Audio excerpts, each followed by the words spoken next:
November 15th, 1942. 023 hours. Iron bottoms sound. The sea is black. Not just dark black. A color so deep it seems to swallow the last threads of starlight clinging to the sky. Aboard the battleship USS Washington, men whisper without meaning to, every sound softened by the electric tension running across the steel decks. You can almost hear the breath between heartbeats. The ship glides through the night, like a predator holding its lungs, listening for the faintest hint of prey. Somewhere ahead, unseen, unfelt, but very real, the Imperial Japanese Navy is coming. Inside Washington's radar plot, the glow of the SG surface search screen pulses like a single artificial heart. A young operator, headphones pressed tight, stares into its ghostly light. His voice is steady practice, but you can still hear the youth hiding beneath the professionalism. Contact, bearing 320, range 18,000 yards, moving fast. A murmur rolls through the tight compartment. Not fear, recognition. The Japanese are here. A nation that ruled the night surface battles of the Pacific is moving toward the Americans again. Confident, silent, and equipped with optics the world feared. For months, their long lance torpedoes and night combat tactics had shredded Allied ships like they were made of tin. But tonight, something is different. Rear Admiral Willis Lee, a man known for calm eyes and sharper instincts, stands at the center of the compartment. He nods once, expression unreadable, then quietly says, "Hold your fire. Let them come." The order feels sacrilegious. Every man in the room grew up with stories of battleships, massive, elegant, terrifying machines meant to dominate enemies with overwhelming firepower. Battleships fire first. Battleships dictate the fight. That is what everyone believed. But Lee is not looking through binoculars. He is not searching the horizon for muzzle flashes. He is watching the electronic shadows on the SG radar. Faint, flickering shapes that represent something no Allied commander had ever dared trust completely in a full-scale night battle. Electricity over eyesight. Signals over searchlights. Science over tradition. Men trained to trust their vision now must trust the hum of machinery. Washington slides forward, her 16-inch gun sleeping in the dark, while somewhere beyond the ink-black horizon the Japanese battleship Kirishima is approaching, a veteran of countless night engagements, crewed by sailors raised to believe they own the darkness. But tonight, the darkness belongs to someone else. A world away from the radar plot, on Washington's open deck, the cold wind stings exposed skin. The few men stationed topside shiver not from the cold, but from the eerie calm. The sky is clouded, moonless, a smothered world where visibility is only a rumor. No one can see more than a few ship lengths ahead.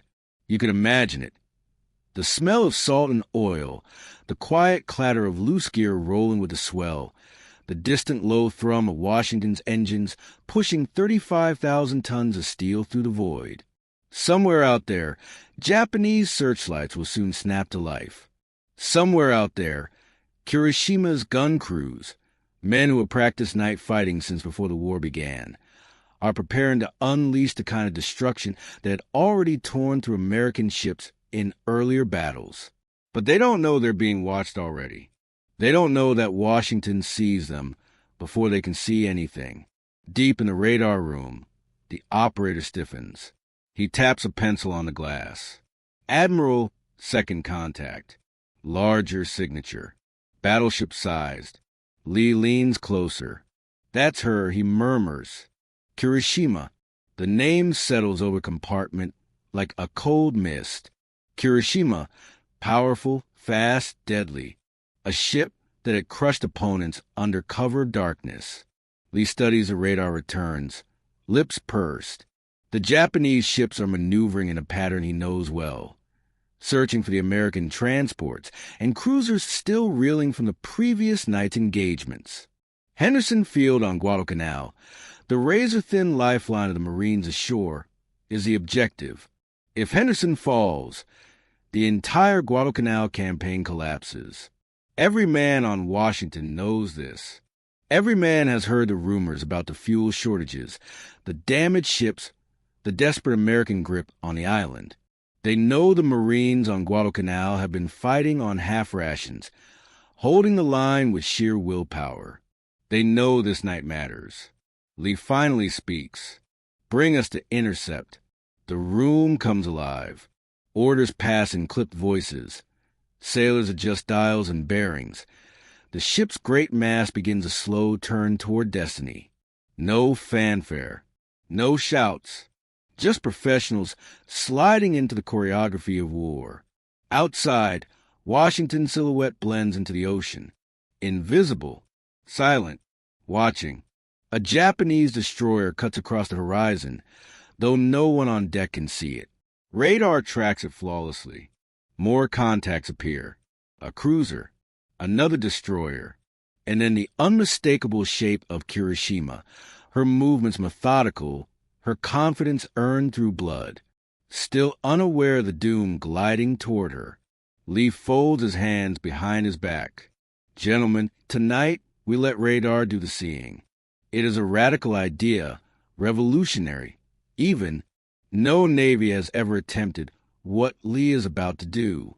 No admiral has ever placed such absolute faith in electronics during a major fleet engagement. But he believes. He trusts the flickering green screen more than his own eyes.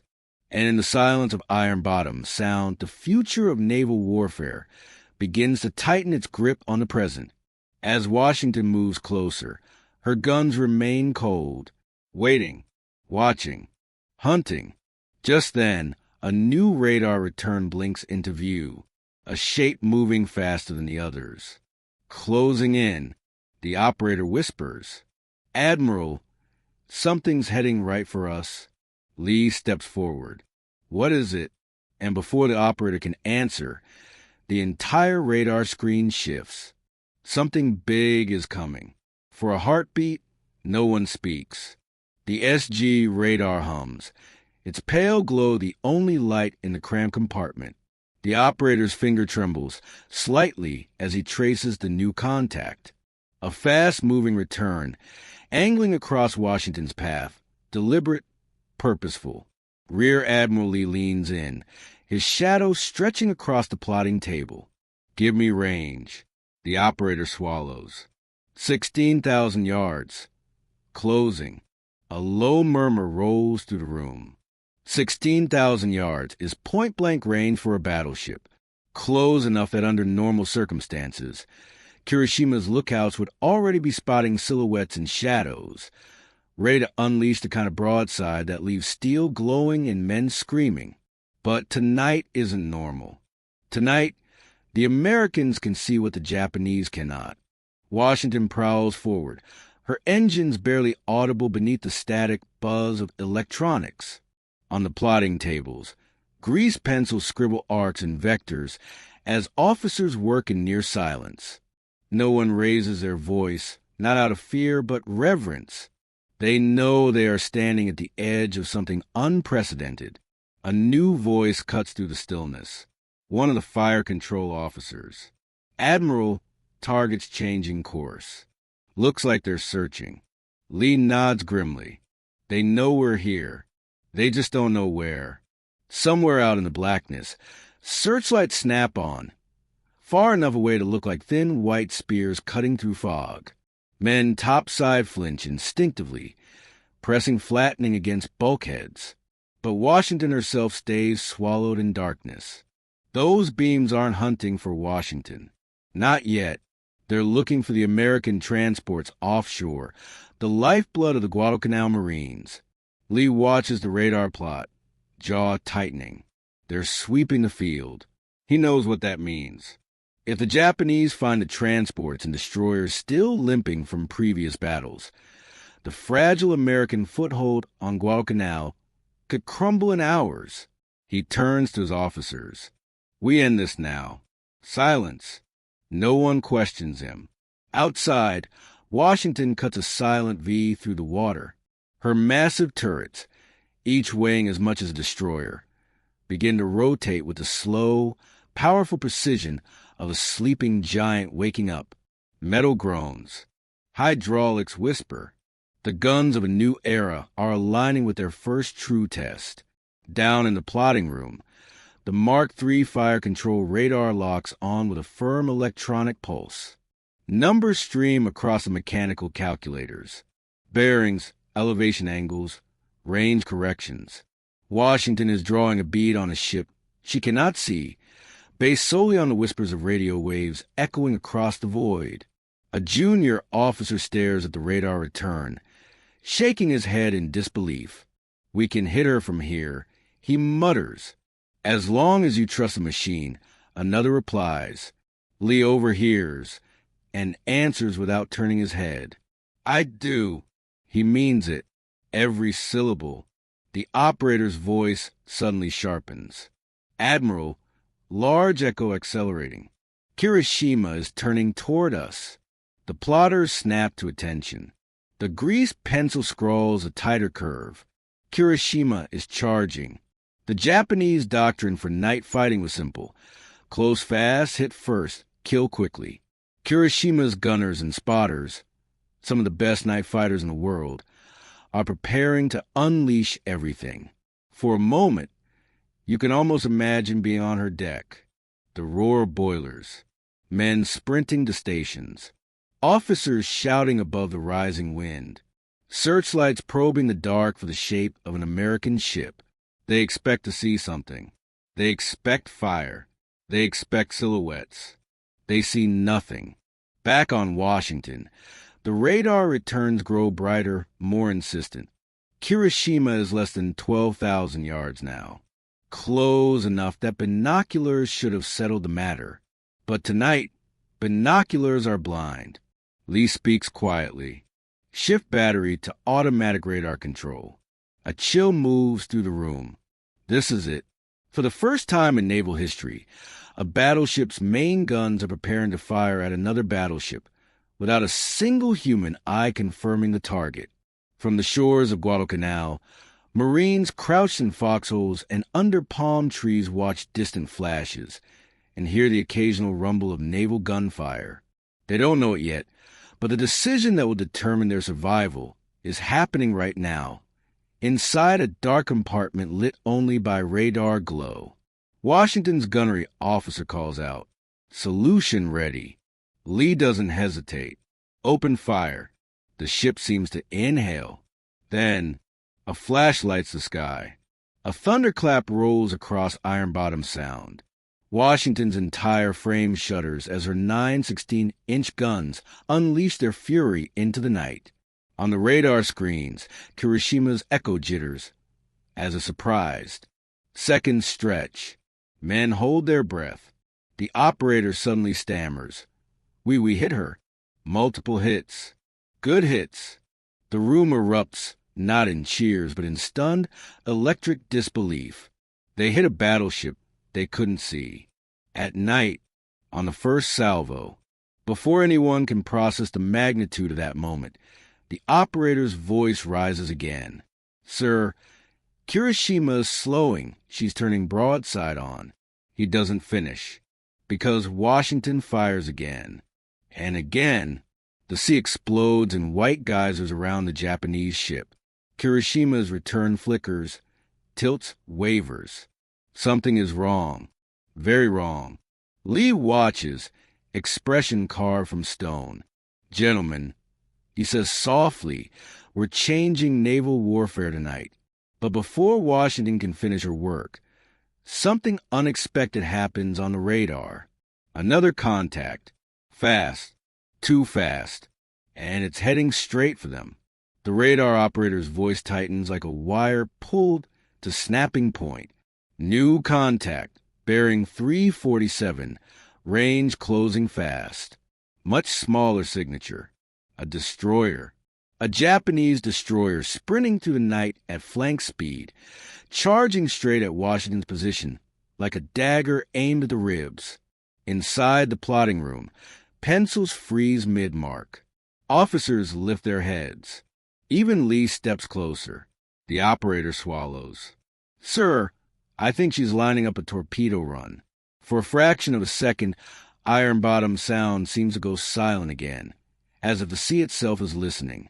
Every sailor in that room understands what's coming. Japanese long lance torpedoes are not mere weapons. They are nightmares. Fast, long-range, brutally accurate, and capable of turning even a battleship into a funeral pyre. Lee doesn't wait. Hard right rudder. Bring us around.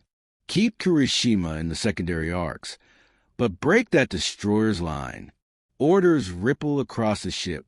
Washington begins her slow, powerful turn, carving a crescent through the darkness. Steel moans, decks tilt, men brace themselves against bulkheads. Topside, lookouts peer into nothingness, blind to the threat the radar sees crystal clear. You can almost feel their frustration, the instinct to scan the horizon, to search for silhouettes and flashes, betrayed by the blackest night they've ever fought in. Below, the radar glow pulses faster as the enemy destroyer closes the gap. 14,000 yards. 12,000. 10,500. Sir, she's accelerating. Of course she is. The Japanese captain knows Kirishima is in trouble. He knows Washington is tearing her apart, and if he can get his long lances into the water at the right angle, even the proud, mighty USS Washington could vanish into the depths of Iron Bottom Sound like so many ships before her. Lee stands still, hands clasped behind his back, watching the plot unfold with unwavering calm. Shift secondary battery to engage destroyer as soon as she's in range. The gunnery officer turns. Admiral, at the speed she'll slip through before we can get a perfect track. Lee's answer is ice-cold steel. She doesn't need perfect. She just needs enough. Washington continues her sweeping turn, revealing the dark bulk of her secondary batteries. 5-inch guns hungry for a target. Sweat beads on brows. In the crammed compartments, metal creaks as the massive ship heels through her maneuver. Then a shout from topside. Searchlights off the port beam. For the first time in the battle, a Japanese ship has visually detected something. Not Washington herself, but the shadowed wake of an American destroyer further south. The light stabbed through the night, sweeping long arcs across the water. Men instinctively duck, even though the beams are not aimed at Washington. Yet, the destroyer charging Washington is now dangerously close. The radar operator calls out ranges in rapid bursts. 9,000 yards. 8, 200. 7, 900. She's turning to port. She's setting up her torpedoes. This is it. The moment every battleship fears. Lee doesn't blink. Secondary battery. Open fire. The order punches through the ship. Washington erupts with a wall of flame from her 5-inch mounts. The night flashes white, then black, then white again. The concussion pounds through bulkheads, rattling teeth and filling compartments with a taste of cordite. Outside, tracers streak into the abyss. 1 heartbeat. Nothing. No confirmation. Nothing but darkness swallowing gunfire. Then, a faint orange bloom on the horizon. A hit. Then another. And another. The destroyer's echo on the radar jitters violently. She's turning away. The operator shouts. Sir, she's turning off. Disengaging. The destroyer captain, seeing the storm of shells ripping toward him, aborts the torpedo run, banking hard to starboard and peeling away into the void. His attack window is gone. Washington has survived the counterstrike, but the victory comes with a cost. In the few precious moments spent warding off the destroyer, Kirishima has continued turning, her wounded silhouette still flickering on the radar. She's limping, but she's not dead yet. Lee pivots back to the plot. Reacquire Kirishima. The operator adjusts the dial. Range 11,000 yards. She's slowing drastically. Sir, her echo's wobbling. She's in trouble. On Kirishima's deck, chaos reigns. Shells from Washington's first salvos have smashed into machinery, torn open compartments, and crippled her steering. Officers shout orders drowned out by the roar of ruptured boilers. Fires spread aft. Men stumble through smoke and sparks. The once proud night hunter of the Imperial Japanese Navy is fighting for her life. But Washington isn't finished. Lee points at the plot, his voice low but resolute. Bring us in for the kill. Washington begins a new turn, deliberate, inexorable, lining up her main battery for a finishing blow. Inside the gun houses, powder bags are loaded, breeches sealed, rams withdrawn. 9 guns, 16 inches each. A final judgment waiting to be delivered. But just as a firing solution stabilizes, another radar blip appears. Not small, not fast, something bigger, something no one expected. The operator hesitates before speaking. Admiral, new contact. Very large return. Possibly a cruiser or another battleship. The room goes still. Because if another Japanese capital ship is entering the fight, Washington may not get the clean kill she wants. For a long moment, the air inside Washington's plotting room feels heavier than the sea outside. A new blip, large, deliberate, moving in from the northwest. If it's another Japanese battleship, Washington could suddenly become the hunted. The operator squints at the glowing green arc. It's big, sir. Bigger than the destroyers. Bigger than Kirishima looks now. Gunnery officers exchange glances. No one wants to say it aloud. Another battleship in these waters, at this exact moment, would be catastrophic. Lee steps forward, eyes narrowing. Give me its course. A beat. Then, not closing, Admiral. Parallel to Kirishima, but not heading for us. Lee exhales quietly. A fraction of tension leaves his shoulders. Probably a cruiser, he says. Maybe a Tago or one of her sisters. Whatever the case, it isn't charging Washington. Not yet, but the momentary distraction has allowed Kirishima another breath. Lee straightens, voice firm again. We finish Kirishima before anyone else decides to get brave. Washington turns in a slow, predatory arc, lining up her main battery like a boxer rolling his shoulders before a finishing strike. The ship's deck tilts. The engines hum deep beneath the steel. Every man aboard feels the shift. The moment a battleship commits to the kill, up in the superstructure, spotters peer into a void they still cannot penetrate. They see nothing but darkness and faint flickers of fire far across the water. Yet below, radar sees everything. Range 10,000 yards, the operator calls. Steady bearing. Kirishima is barely moving. Inside Kirishima, it is a nightmare. Shellfire has gutted her steering rooms. Her rudder is jammed, forcing her into a wide, helpless circle. Boilers rupture, spraying scalding steam. Fires lick along the deck. Ammunition hoists spark under stress. Officers run through smoke-filled passageways shouting orders that no longer matter. The ship is dying. And Washington is already swinging for the final blow. Her gunnery officer stands rigid at his station, solution refined, ready to fire on your order. Lee's voice is soft, almost too soft for the magnitude of the moment. Fire. The world erupts. 9 16-inch guns flash in blinding unison, turning the night into daylight for a heartbeat. The roar rolls across Iron Bottom, sound like thunder shattering mountains. Washington shudders, deck plates quivering beneath the violent recoil. Seconds later, impact. Even from miles away, her crew can see the distant blossoms of fire tearing into Kirishima's broken hull. Radar confirms what the flames already reveal. Direct hits. Someone whispers. Multiple. She's breaking apart. But Washington isn't done. Reload. Breeches slam. Powder bags slide home. Shells the size of old Buicks are hoisted into position. Fire. Another blast. Another ragged wound in Kirishima's flank. The Japanese battleship silhouette, barely visible through firelight and smoke, begins to tilt as if bowing under the assault. Men on Washington's decks watch in stunned silence. They aren't cheering. No one celebrates in Iron Bottom Sound. Too many ghosts. The radar operator speaks again, quieter this time. Admiral, Kirishima's losing speed.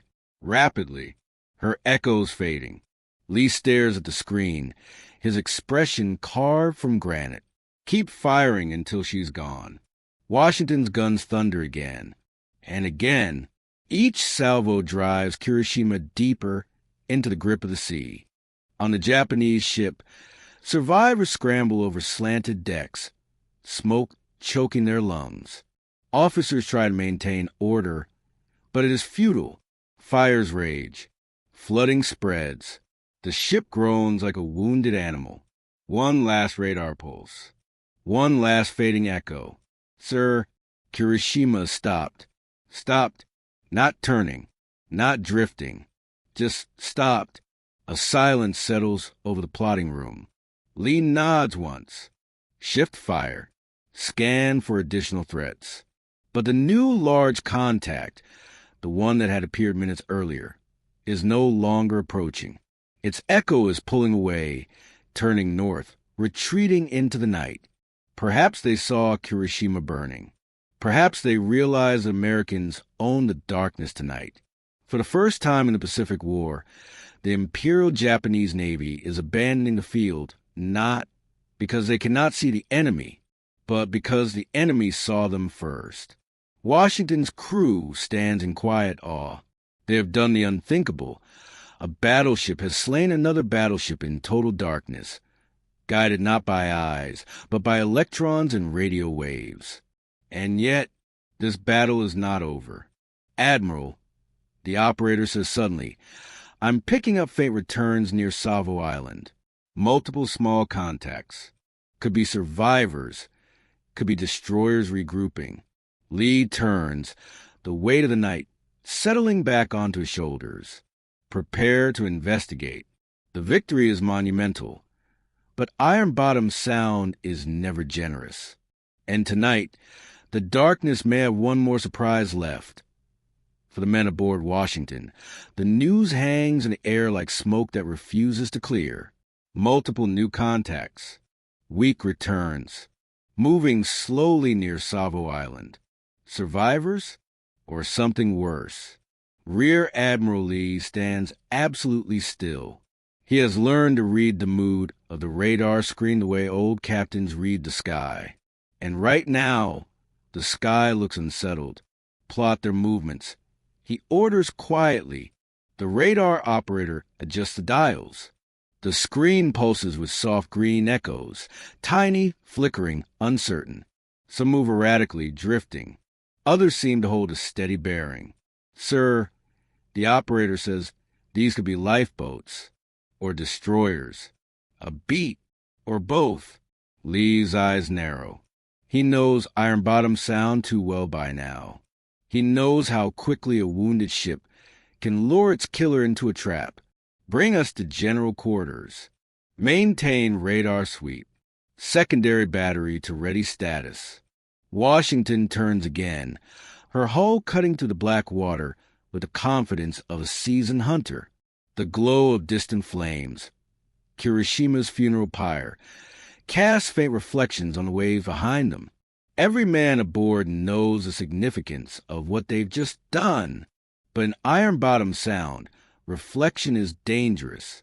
This is no place to relax. The next few minutes stretch like hours. Topside, sailors grip the rails, eyes straining uselessly into the darkness. They see nothing. The night is too deep, too thick, too stubborn. Even the fires from the dying Japanese battleship seem to fade into mist. Below, in the radar room, the operator works with surgical focus. Contact 1, slow drift. 2 knots, probably debris. Contact 2, same pattern. Pause. Contact 3, steady course. Slight increase in speed. That draws a few heads up. Speed? Now 5 knots. Climbing. Destroyers. No lifeboat drifts at 5 knots. Lee moves closer, the dim radar glow cutting sharp lines across his face. They're regrouping. He says quietly, or stalking. The officers exchange glances. Everyone knows what a wounded group of Japanese destroyers might attempt. A last-ditch torpedo strike. A suicide dash to even the score before fleeing into the night. It's exactly what a Japanese captain would do. Washington's engines hum deeper as she accelerates just enough to adjust her angle. She is not a ship built for subtlety. She is steel, mass, and force. But in this moment, under Lee's steady hand, she moves with an almost unnatural grace. A rumble of distant thunder like booms rolls across the water. For a second, some men tense. Another salvo? Another battle? But then someone says it quietly. Kirishima, she's going. The once proud Japanese battleship is heeling over. Fire's licking her superstructure. The sound of rupturing hull plates echoing like groans from a dying beast. Her final moments mark the end of Japan's supremacy in night surface combat. But the night is not done demanding blood. Back in the radar room, Contact 3 continues its slow but deliberate movement. The operator's voice cracks, not with fear, but intensity. 7 knots, bearing changing. Turning toward us. A Japanese destroyer is coming in for one last strike. Lee doesn't hesitate. Secondary battery. Prepare to engage. The ship hums with anticipation. Crews reseat their helmets. Gunners grip their controls. Officers lean toward voice tubes. Every sense strains. But the radar tells a different story. The destroyer keeps coming, then hesitates, then turns again.